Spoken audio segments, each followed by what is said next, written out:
Hello friends, good morning. You are most welcome in online competition classes RCP group पल्लू। और आज जो हम बात करने जा रहे हैं वो जो टॉपिक जो नाउन का जो एक अंतिम जो पार्ट बचा है, इससे पहले मैंने जो प्रॉपर नाउन को, कॉमन नाउन और मटेरियल और एब्स्ट्रैक्ट नाउन को करवाया, और आज जो टॉपिक है वो है कलेक्टिव नाउन। ओके, समूहवाचक संज्ञा। Collective noun is a name of collection, group of people, group of things of that same kind। भी जो समूह के अंदर जो चीज होती है, किसी लोगों का तो कोई समूह है और किसी कोई चीजों का समूह है, उस समूह के अंदर जो चीज आएगी that is called collective noun. Okay, collective noun is a name of collection,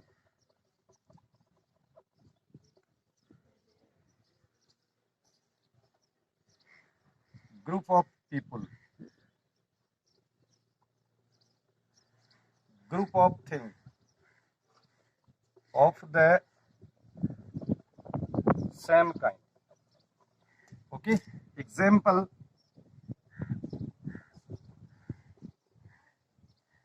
proper noun example, class, team,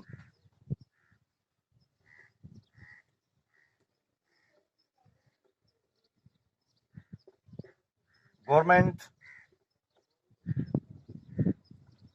jury, federation, committee, fleet, flock। okay, there are the other example, class, team, government। अब team, in team can not be a single member. Team किसी एक member से नहीं हो सकती, उसके अंदर 10 का, 12 का, 11 का एक ग्रुप होगा। Okay, like that in class, government, jury, group of advocates, group of जजेस, फेडरेशन किसी संगठन का नाम, कमेटी समिति, fleet flock, assembly, parliament, panchayat. Different example, बहुत सारे एग्जाम्पल हैं जिनका हम कलेक्टिव नाउन के अंदर यूज कर सकते हैं।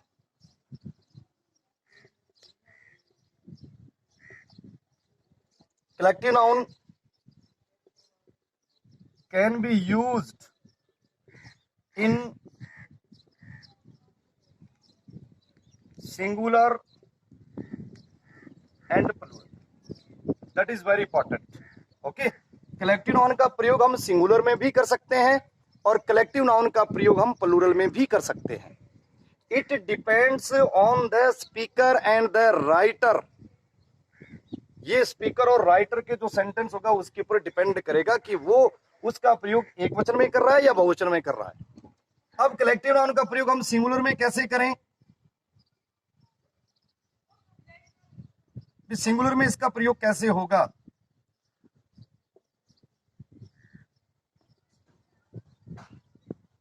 Collective noun takes singular verb when it denotes as a group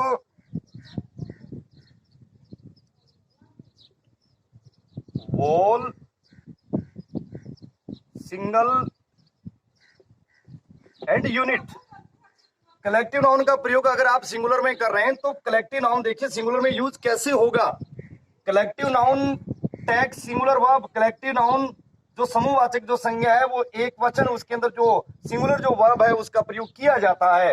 when it denotes, जब ये प्रदान करती है, एज ए ग्रुप, जब जो ग्रुप होता है उस ग्रुप को वोल में, संपूर्ण, सिंगल अकेले रूप के अंदर, यूनिट अगर उसको एक इकाई के तौर पे अगर किसी चीज को लिया जा रहा है तो हम उस जगह कलेक्टिव नाउन का प्रयोग सिंगुलर में करेंगे। ओके, कैसे करेंगे? Now see the example, the jury has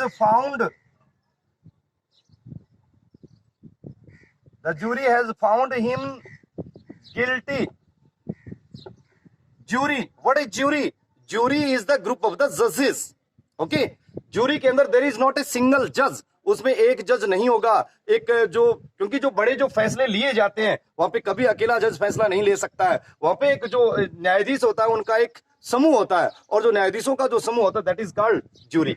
the jury has found him guilty. Jury बैठी और जूरी ने बैठ के जो फैसला किया और उस व्यक्ति को, उसको क्या पाया, the jury has found him guilty, jury ने उस व्यक्ति को दोषी पाया। तो यहाँ पे जूरी का प्रयोग 5-7 जो मिलके, जो वकील हैं, जो जजेस हैं, जो एडवोकेट्स हैं, वो 5-7 मिलके जो काम कर रहे हैं वो होल के अंदर कर रहे हैं, संपूर्ण में कर रहे हैं, इकाई के तौर पे कर रहे हैं। अगर कलेक्टिव नाउन का प्रयोग अगर आप एक संपूर्ण रूप में, अगर या आप एक इकाई के रूप में अगर आप इसका प्रयोग करते हैं तो collective noun always used in singular. Collective noun का प्रयोग हमेशा और हमेशा किसमें होगा, सिंगुलर में होगा। Okay, collective noun is clear. Collective noun is a name of collection of the group of people, group of things of the same kind. Example, class, team, government, jury, federation, committee, fleet, flocks, like all these are also other example। बहुत सारी और भी examples हैं। Collective noun can be used in singular and plural। Collective noun का प्रयोग singular और plural में भी किया जा सकता है। Singular में कैसे होगा? In collective noun takes singular verb when it denotes as a group, whole, single and unit। For example, the jury has found him guilty। Okay। उसके बाद में मैं आपको इसका दूसरा एग्जांपल बता रहा हूं।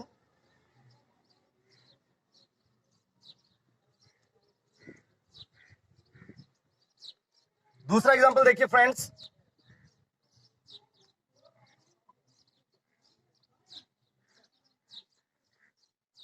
The government has decided to levy fresh taxes. Government ने जो फ्रेश जो टैक्सेस हैं उन फ्रेश टैक्सेस को कम करने का निर्णय लिया है। तो what is the government? Government is here singular. Okay, अब गवर्नमेंट यहाँ पे एक सिंगुलर का काम करे, उसने जो फ्रेश टैक्सेस, जो ताजा जो टैक्सेस लगाए गए उन टैक्सेस को कम करने का काम किया। ओके, तो government is also here singular. अब note, collective noun can be used in plural। Collective noun का प्रयोग प्लूरल में भी किया जा सकता है। कैसे? when it denotes as a group, individual and separation. अगर जो आपने ग्रुप लिया है, अगर वो ग्रुप किसी इंडिविजुअल की अगर बात कर रहा है या किसी सेपरेशन की बात कर रहा है, are you understanding what is the meaning of the individual and the separation? Individual and separation, अगर आप इसमें व्यक्ति विशेष की बात कर रहे हैं, if you are not talking about the whole, if you are not talking about the unit, if you are not talking about the single, so at that time, at that situation, proper noun, collective noun always used in singular, but collective noun can also be used in plural in the situation, in the condition of the separation and individual। अगर आप separation और अगर individual की बात करें तो वहां पे collective noun का प्रयोग हमेशा और हमेशा plural में होगा। कैसे? Now see the example, the government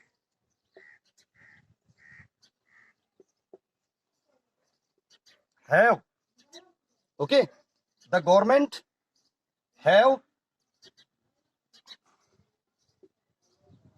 decided their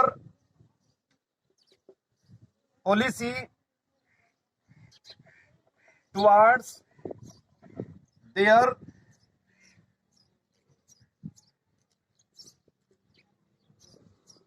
neighboring countries। Government ने अपने जो नेबरिंग जो कंट्रीज है, जो पड़ोसी जो देश है, उसके अकॉर्डिंग गवर्नमेंट ने अपनी जो पॉलिसी है उनको स्थापित करने का निर्णय किया है। Okay, now see the another example, the jury have divided, DIVIDED, divided on its opinion. Jury थी, वो जूरी इस राय के ऊपर, जूरी का किसी राय के ऊपर जूरी का विभाजन हो गया, और जब जूरी का विभाजन हुआ है, at that time all the member of the jury, जजेस and advocates, they are not in unit, they are not in the whole, okay वो वॉल में और यूनिट में नहीं है, but they are the individual, वो व्यक्ति विशेष है। जूरी इस मैटर पर इस राय के ऊपर जूरी थी, जूरी के सारे जो मेंबर है वो क्या हो गए, डिवाइडेड होंगे। डिवाइडेड का मतलब उनका विभाजन हो गया है। तो यहाँ पर जूरी का प्रयोग हम सिंगल के तौर पे नहीं कर रहे हैं, हम यहाँ पे जूरी का प्रयोग वॉल के ऊपर नहीं कर रहे हैं, हम यहाँ पे जो जूरी का प्रयोग करें वो इंडिविजुअल करें, यानी जूरी के अंदर जितने जो मेंबर्स थे। एक एग्जांपल और देखिए, our team is the best, हमारी टीम सबसे सर्वोत्तम है। Our team is the best, that means all the 11 player of our Indian cricket team, in which bowlers are also included, in which batsmen are also included, wicket keeper is also included, all the best all rounders are also included। हमारी team सबसे सर्वोत्तम है, इसका मतलब एक नहीं 11 के 11 मिलके वो टीम का कार्य करें, और 11 के 11 मिलके जब वो टीम का कार्य करें, वो एक वॉल का कार्य करें, वो यूनिट का कार्य करें, वो एक सिंगल का कार्य करें। चौथा एग्जांपल देखिए, our team are wearing their new jerseys, हमारी टीम अपनी नई जर्सी को पहन रही है। तो हमारी टीम जब अपनी नई जर्सी को पहन रही है तो 11 के 11 खिलाड़ी नई जर्सी को पहन रहे हैं, न कि जो प्लेयर है, या 11 के 11 को एक ही जर्सी दी गई। दैट मींस उस टीम के अंदर जितने जो मेंबर्स हैं, चाहे उसमें 6 7 है 8 है 9 है 10 है, वो सारे के सारे अपनी नई जर्सी को पहन रहे हैं। इसका मतलब यहाँ पर जो बात हो रही है, यहाँ पर बात इंडिविजुअल की हो रही है, और यहाँ पर ऊपर वाले जो सेंटेंस में जो टीम की बात हो रही है वो यहाँ पर इंडिविजुअल की नहीं हो रही है, बल्कि यूनिट की हो रही है, बल्कि यहाँ पर वोल की हो रही है, बल्कि यहाँ पे एक पूरी की पूरी एक टीम भावना की बात हो रही है। So that is the difference between the singular and the plural. So collective noun can be used in singular and plural. Okay, noun topic has been completed. Please like, share and subscribe my YouTube channel English with Rakesh Khan sir. Okay.